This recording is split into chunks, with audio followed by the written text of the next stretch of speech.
Section 21 of Reclaiming Revolution. History, Summation, and Lessons from the Work of STORM, Standing Together to Organize a Revolutionary Movement. This recording is in the public domain. Recorded by the Progressing America Project. Reclaiming Revolution. Section 21. Nationalism and Internationalism. Experiences. STORM's dedication to, quote, solidarity among oppressed people, end quote, and revolutionary internationalism was an important part of our politics. This idea holds a lot of strength. Most importantly, revolutionary internationalism emphasizes the anti-racist, anti-capitalist interests that all oppressed people share, regardless of the real or imagined conflicts they may have with one another. STORM had a strong critique of the left's historical racism and its denial of the central role of the fight against racism in the United States. We always prioritized work in communities of color, and our members consistently worked on issues that challenged white supremacy. Our mere existence as a multiracial, people of color-led organization that included white comrades challenged many people's preconceived notions of what was politically possible. But our internationalism was not fully developed. We tended to substitute our multiracial composition, our anti-racist practice, and our critique of the racism on the left for a more developed political line. In its best form, internationalism is rooted in concrete, historical conditions and experience.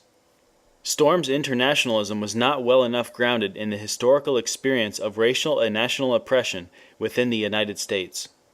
We still do not have a developed, collective analysis of racism and the subjugation of peoples of color within the United States. But we agree that STORM's line was too broad and underdeveloped. STORM tended towards an emphasis on the common struggle of all people of color, instead of a more in-depth understanding of the specific histories and roles of different oppressed communities within U.S. imperialism. Our work tended to focus only on multiracial constituencies and organization. We neglected to build organization in, and unity among, specific communities with distinct issues and interests. We didn't have a clear analysis about the relationship between working class communities of color and the white working class. We didn't have an adequate analysis of the internal class contradictions within communities of color either. STORM mistakenly set internationalist politics in opposition to nationalist politics. We overextended our valid critique of narrow forms of cultural nationalism to include all forms of nationalism. We did not pay enough attention to the centrality of national liberation in the Third World communist tradition. On a different but related topic, STORM did not create intentional spaces for members from different oppressed communities, for example, different racial and national groups, women, queer people, and working class people, to build community and political analysis around the particular issues facing their communities. Narrowly focused on our goal of building unity among all oppressed people, we often failed to address the distinct experiences and interests of different oppressed groups.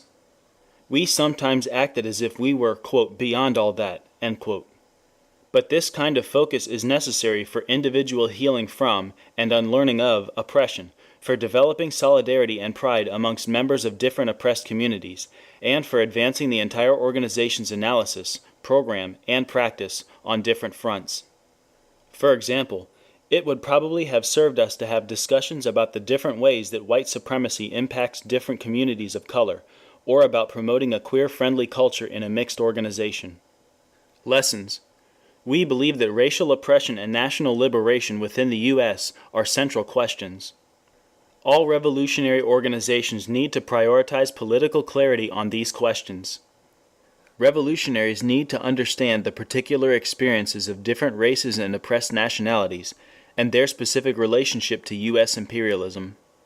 We also need to build deep solidarity between different communities, so we can all fight together for our shared interest, the defeat of imperialism.